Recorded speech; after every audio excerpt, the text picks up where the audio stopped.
Capítulo 8. El filo de la navaja. Solo te encuentras a 1 centímetro, un paso, una idea de entrar en la calle de la belleza en tu propia vida. Se dice a menudo que la línea que separa el ganar del perder es tan fina como el filo de una navaja, y es cierto. Me refiero a ganar en grandes dimensiones y en todas las áreas de la vida. W. Somerset Maugham escribió todo un libro sobre ello titulado El filo de la navaja, y David F. Zanuck gastó $4 millones en producir una película con el mismo título. Estos dos grandes hombres, tanto autor como productor, sabían que no hay mucha diferencia entre unas personas y otras. La diferencia radica solo en las cosas que se logran, lo que era el tema tanto del libro como de la película. Una persona piensa en iniciar un proyecto, otra lo inicia.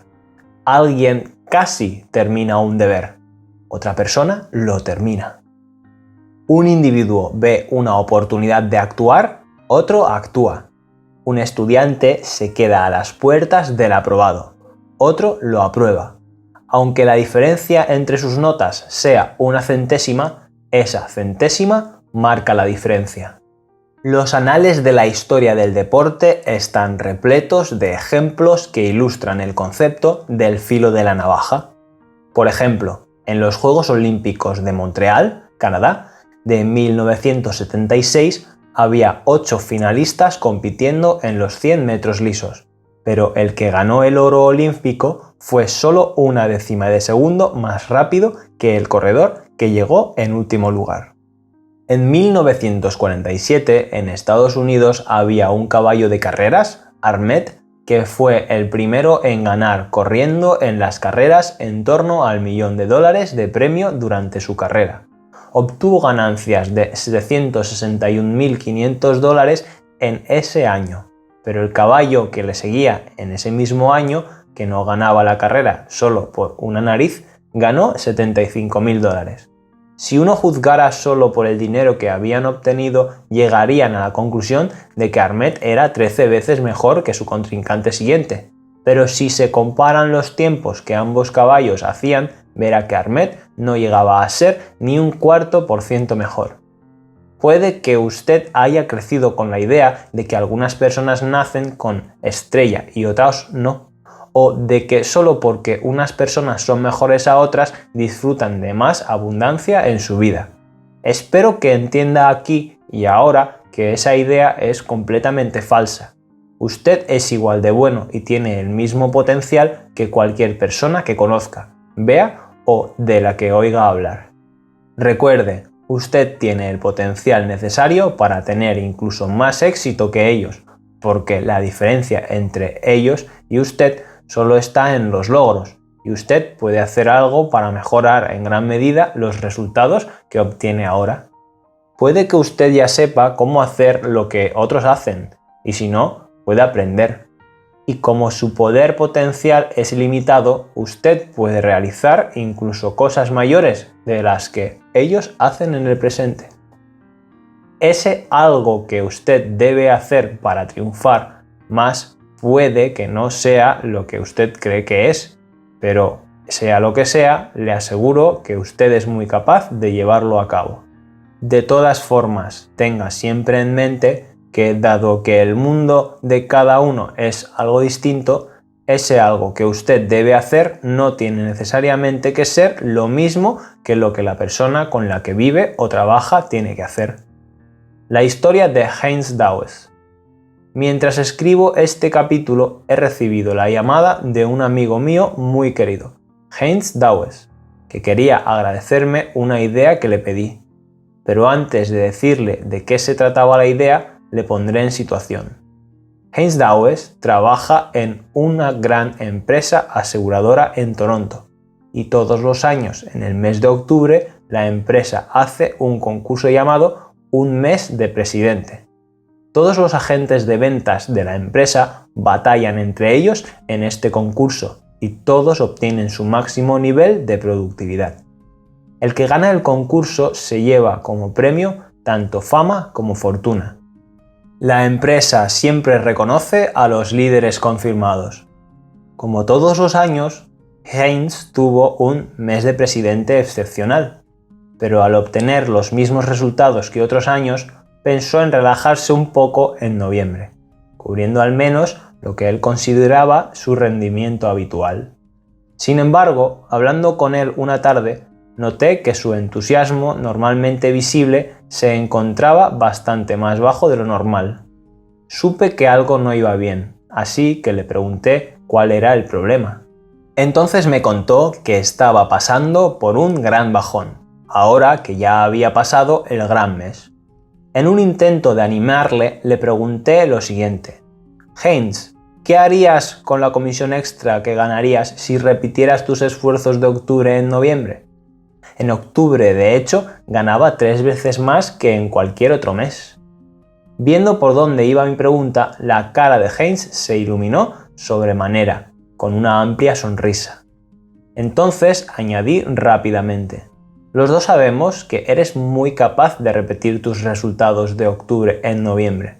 No cabe la menor duda al respecto. En ese momento, Heinz ya se había convencido bien de que no solo era capaz de repetir los logros de octubre, sino de que además lo haría. Bien, Bob, voy a hacerlo, dijo con la confianza acostumbrada y fuerzas recuperadas. El filo de la navaja. Él lo hizo. Heinz Dawes batió su propio récord de octubre en noviembre. Piense en la diferencia que esto representará en sus ingresos anuales, por no mencionar su posición en la empresa. Está claro que él duplicará o mejorará los resultados el próximo mes de noviembre, después del mes de presidente. El algo de Heinz Dawes resultó ser nada más sofisticado que decidir hacer lo mismo que ya había hecho en octubre, pero en noviembre.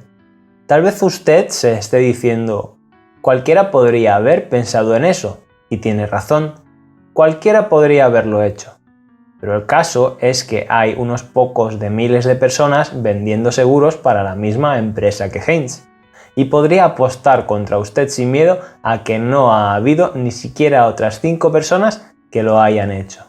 El antiguo entrenador del famoso equipo de fútbol americano Green Bay Packers, Vince Lombardi, describió muy bien el concepto del filo de la navaja aplicado al fútbol diciendo: la mayoría de los partidos se ganan o pierden en los últimos 2 minutos del primer y el segundo tiempo. Pero por lo que más se recuerda a Lombardi respecto al filo de la navaja en fútbol es por el concepto del segundo esfuerzo, que él inventó para erigir a sus jugadores. En pocas palabras, el concepto de el segundo esfuerzo significaba simplemente que cuando un jugador era bloqueado inicialmente por el otro equipo, siempre volvería a intentarlo una segunda vez con una fuerza añadida por un segundo esfuerzo. Ahora simplemente considere la enorme diferencia que usted podría hacer en su vida si adoptara una actitud mental similar. Por ejemplo, si usted trabaja en ventas y ahora mismo solo vende 3 unidades por semana, ¿cuáles serían las consecuencias para usted si decidiera vender una unidad más a la semana mediante la aplicación del concepto del segundo esfuerzo? Bueno, puede que semanalmente no sea una gran diferencia, pero si mira desde el punto de vista de una carrera entera, superaría con creces las 2000 ventas adicionales. Es más, en lo que respecta al dinero, significaría que usted recibiría un extra equivalente al sueldo de 10 años si su carrera durara 40 años. Sí, esa venta extra sería el filo de la navaja que le catapultaría a la primera división de la carrera que haya elegido. El triunfo de Milt Campbell. Alguien que descubrió por sí mismo la diferencia que implica el filo de la navaja en su propia vida es Milton Campbell. Sabe, Milt fue a los Juegos Olímpicos de 1952 para competir en el decatlón. Obtuvo buenos resultados, de hecho quedó en segundo lugar y se llevó a casa la medalla de plata. Pero su ambición siempre fue ganar la medalla de oro olímpica. Por ello, cuando volvió a casa, hizo ese viejo segundo esfuerzo y comenzó su plan de entrenamiento de nuevo. Durante los 4 años siguientes, Milt se dedicó exclusivamente a su programa de entrenamiento, lo que le llevó a ganar el oro olímpico por su país en los Juegos Olímpicos de 1956. Tras el revuelo de este logro tan espectacular, tuve el placer de hablar con Milt en varias ocasiones. A menudo me confió que muchos de los atletas contra los que competía en el instituto eran por entonces mucho mejores que él, pero hubo algún punto en el que ellos decidieron abandonar la carrera deportiva, y el filo de la navaja para Milt fue seguir entrenando. El resultado: el día en que le pusieron la medalla de oro a Milt se le reconoció como el mejor atleta del mundo. Uno de los mejores ejemplos de la fina línea que separa ganar de perder se encuentra en la película El filo de la navaja. El reparto de la película consistía en 8 actores principales y 8 dobles.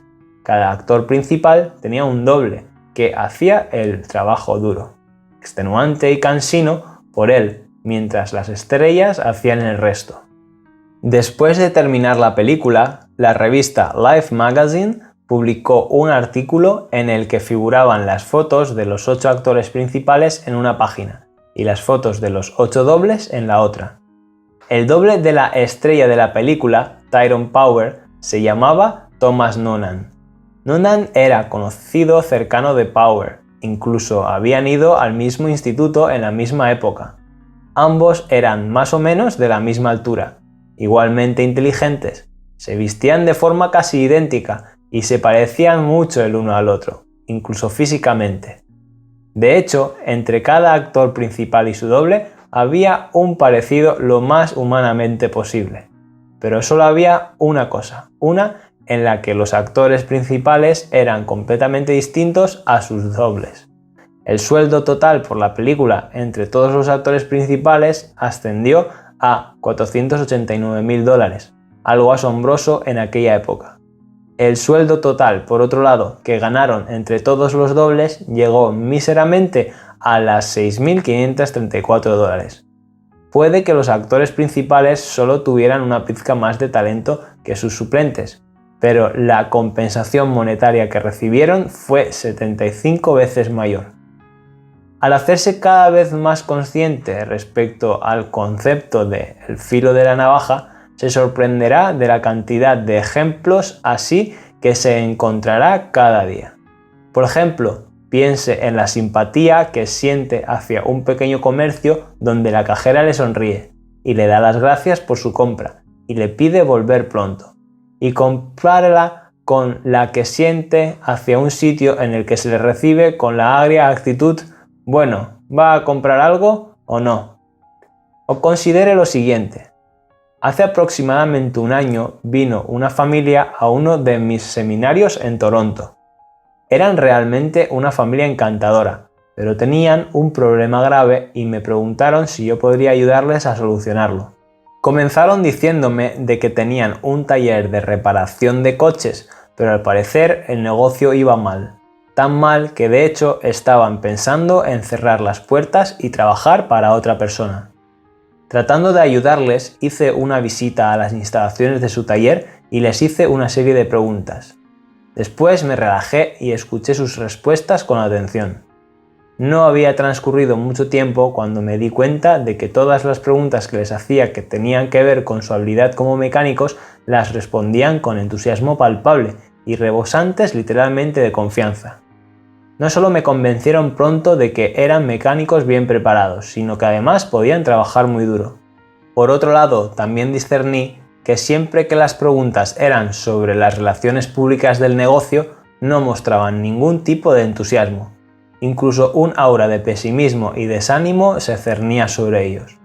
Por tanto, me resultó bastante obvio que el único problema de esta familia era el trato con sus propias actitudes mentales. Una vez identificada la auténtica naturaleza del problema, pude sugerirles la acción correctora. Les dije que debían comenzar a visualizar el taller lleno de coches averiados. También les aconsejé que cada vez que se vieran a sí mismos trabajando en un coche, también se visualizasen aspirando el interior del coche, lavándolo por fuera y comprobando que las ventanas estuviesen impecables. Les hice ver cómo la mayoría de la gente no entiende mucho sobre los aspectos mecánicos de los coches. Lo único en lo que se fijarían sería en su aspecto, y como casi todo el mundo se siente mejor al volante de un coche con buena imagen, estos pequeños toques adicionales pronto les darían grandes dividendos. Unas 2 semanas después recibí una llamada de uno de ellos. Me dijo que ninguno sabía cómo algo tan básico podía hacer una diferencia tan grande. Pero el caso es que en las 2 semanas siguientes a mi visita les llegó tanto trabajo que el único problema ahora era realizar toda la tarea que habían atraído. El filo de la navaja que hizo pasar a su negocio del fracaso al éxito resultó ser nada más y nada menos dramático que una actitud hospitalaria y unos pocos toques adicionales en todos los coches. ¿Mereció la pena? Pregúntele a la familia Jacob de Toronto, a ver qué le dicen. La mayoría de los educadores admitirán, con algo de persuasión, que la persona media lee solo a un nivel de 6 o 7. La razón es que se nos enseña a leer al alcanzar cierta edad, y después ya no nos molestamos en mejorar nuestra habilidad lectora más allá. Debería ver, no obstante, que lo que es verdad para la lectura también es cierto para la mayoría de las demás habilidades que adquirimos en la vida. Una vez que uno alcanza cierto nivel en la práctica básica de cualquier campo en concreto, normalmente decide dejar de aprender y, por supuesto, a partir de entonces se deja de mejorar. Esto es cierto para la mayoría de las personas, por ello solo hay una pequeña minoría en cualquier campo que seguirá para hacerse expertos en la vocación elegida. Por tanto, ellos son los que pueden pedir y recibirán la parte del león de los ingresos en su campo. Recuerde la gran diferencia entre los ingresos de los actores de la película El filo de la navaja. Con toda esta información, piense en su trabajo actual y pregúntese lo siguiente: ¿cómo de bien lo estoy haciendo? ¿Y cuánto mejor podría hacerlo?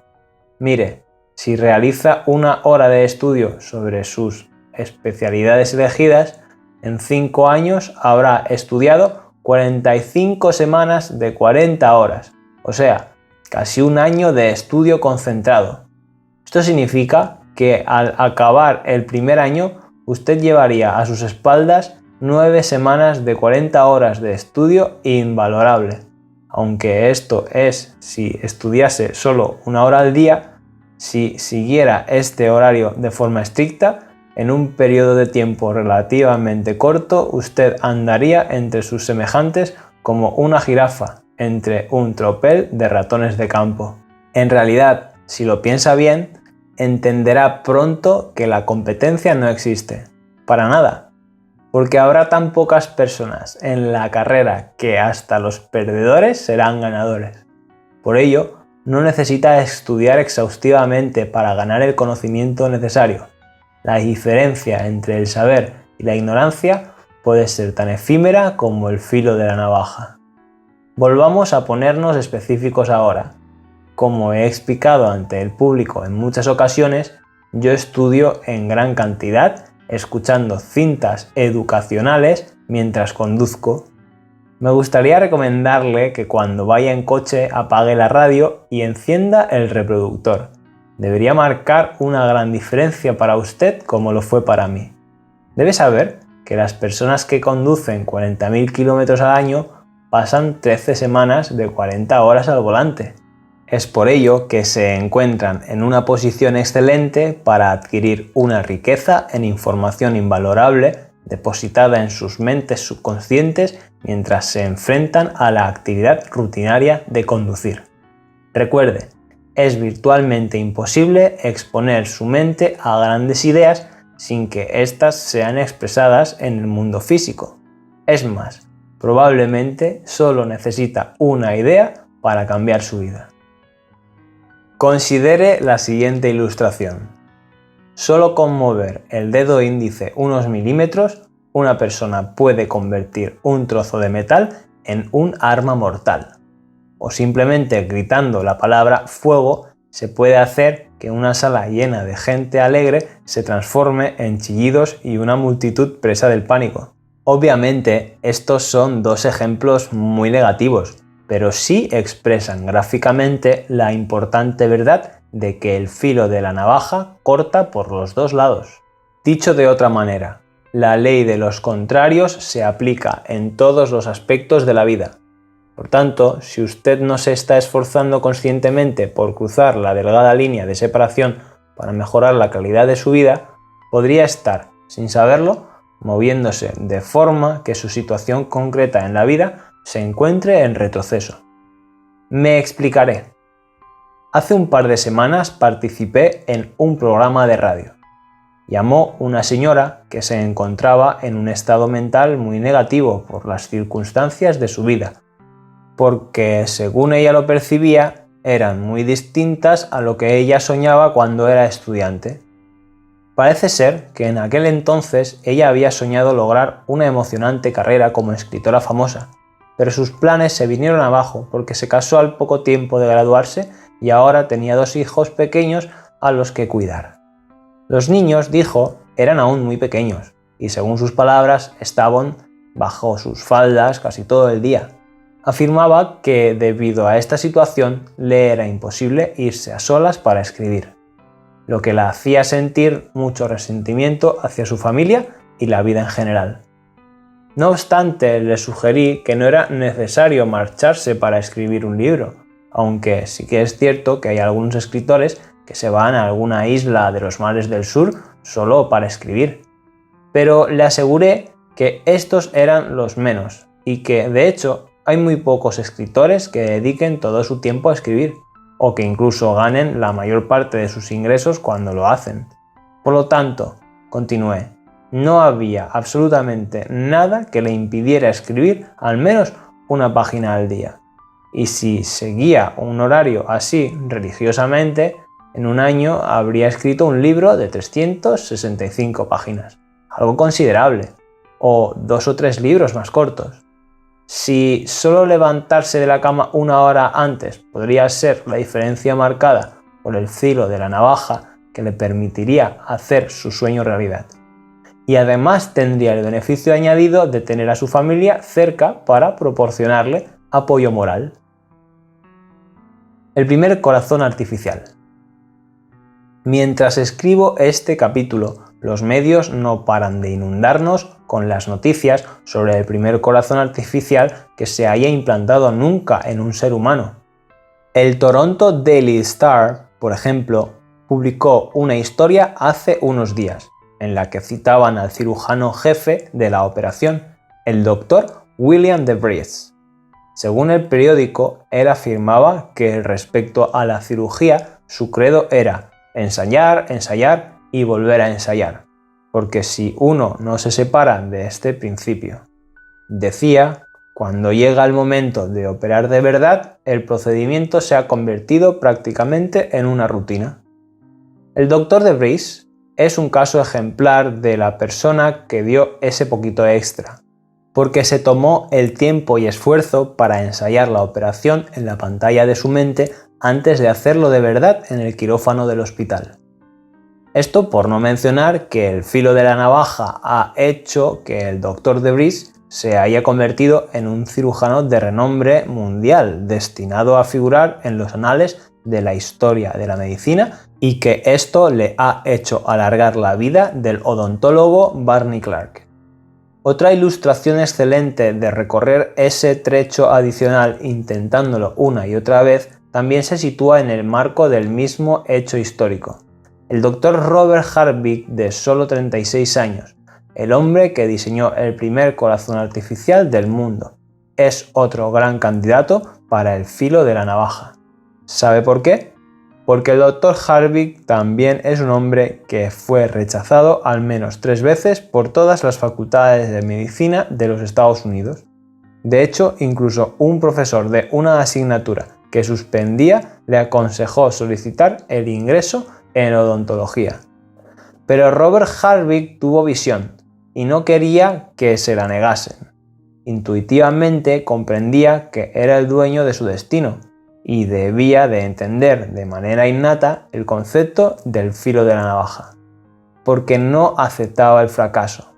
Como resultado, a su remarcada perseverancia, Al final entró en la Facultad de Medicina de la Universidad de Utah en Salt Lake City en el año 1972. Solo 10 años después, el joven Robert Harvick logró algo histórico en medicina, y nada parecido se había visto antes. La mujer del Dr. Harvick, al hablar de su marido, dijo: «Tiene cualidades muy difíciles de medir, es creativo, y eso no se puede reflejar en un test». Está claro que el joven Robert Harvick se metió en la dura batalla por ingresar en una facultad de medicina sin ninguna de las propiedades convencionales: notas altas, un título académico de prestigio y una puntuación alta en el examen de ingreso, pero sin embargo poseía todas las propiedades intangibles importantes: perseverancia y una pasión devoradora por tener éxito. Pero bueno, tampoco estoy sugiriendo que todos vayamos a hacer historia en el campo de la medicina, pero sí podemos parecernos al Dr. Harvick en el sentido de que nuestros talentos y aptitudes particulares, como los suyos, no se traduzcan bien en test de habilidad estandarizados. Como para él, puede que no sea necesario llevar nuestros talentos a adoptar perseverancia y coraje a través de la tenacidad. Puede que solo un mordisco más a la manzana sea todo lo que necesitamos para triunfar. Napoleón Hill dedicó un capítulo entero en su libro Piense y hágase rico al tema de la perseverancia. En él afirma: «Es posible que no exista ninguna connotación heroica en el concepto de perseverancia, pero esa cualidad es para el carácter de un hombre lo que el carbón para el acero». En otra parte del capítulo escribía: «Tuve el feliz privilegio de analizar tanto al señor Edison como al señor Ford, año tras año, durante un largo periodo de tiempo, y en consecuencia dispuse de la oportunidad de estudiarlos de cerca, de modo que hablo por conocimiento personal cuando digo que no encontré en ninguno de ellos cualidad alguna, excepto la perseverancia, que explicara ni siquiera remotamente la gran fuente de la que sus estupendos logros procedían». Seguramente tendrá que estar de acuerdo en que había una enorme diferencia entre los logros de estos dos hombres comparados a los logros de la mayoría de las personas normales, pero aún así ellos mismos admitían no tener una inteligencia superior. De hecho, en términos de coeficiente intelectual, puede que fueran inferiores a otras muchas personas. No obstante, los dos poseían la cualidad vital de la persistencia, y los resultados logrados en sus vidas fueron invariablemente superiores a los de las masas. Por tanto, puede que el factor que le lance a la primera división que multiplicará sus ingresos de forma material y mental sea su propia persistencia. Así que la próxima vez que se proponga hacer algo y la cosa se ponga difícil, recuerde que el filo de la navaja para usted bien podría ser su propia capacidad de perseverar. Inténtelo una vez más, con entusiasmo, y verá cómo sus logros van de lo más ordinario a lo más extraordinario. Permítame compartir con usted una breve anécdota de mi propia experiencia. Para terminar este libro estoy desarrollando un hábito nuevo. Todas las mañanas me levanto antes de que nadie en casa. Me doy una ducha rápida y me tomo una taza de café camino de la oficina. Antes de las 7 de la mañana llego a la oficina y comienzo a escribir. Como a esa hora de la mañana todo está completamente en silencio. No hay teléfono sonando ni interrupciones. Puedo escribir sin distracciones y lo disfruto verdaderamente. Cuando los demás llegan a trabajar, yo ya he escrito varias páginas y estoy libre para ponerme con el resto del trabajo que tengo programado para el día. Simulación. Ahora intente aplicar esta historia a su propia situación por un momento. Por ejemplo, si usted trabaja en ventas, considere la presentación del producto tan dinámica que podría desarrollar en 1 o 2 meses si practicara cada mañana. O sea, en vez de escribir, que es lo que hago yo, trate de simular una presentación del producto con un cliente imaginario, o a lo mejor con uno de sus compañeros. Prefiero utilizar la palabra simular a hacer como, porque lo último tiende a convertirse exactamente en lo que literalmente significa: jugar. El ejercicio se transforma en un juego. Por otro lado, simular se puso de moda cuando nos mostró cómo los astronautas se preparaban para las misiones espaciales. Cuando simulaban, en realidad previvían la experiencia en el espacio, como si ya estuviese pasando. Así que yo diría que si usted practicara sus presentaciones de una forma similar todas las mañanas durante 1 hora o 2, notaría una enorme mejora en relativamente poco tiempo. Con 1 año o 2 de esfuerzo dirigente, usted sería tan experto que rara vez perdería alguna venta. Así pues, recuerde, si la necesidad está ahí, los medios están ahí y usted aún no ha realizado ninguna venta. Es probable que no sea lo suficientemente bueno, todavía. Una forma garantizada de hacerse lo suficientemente bueno es seguir el método del Dr. Debris.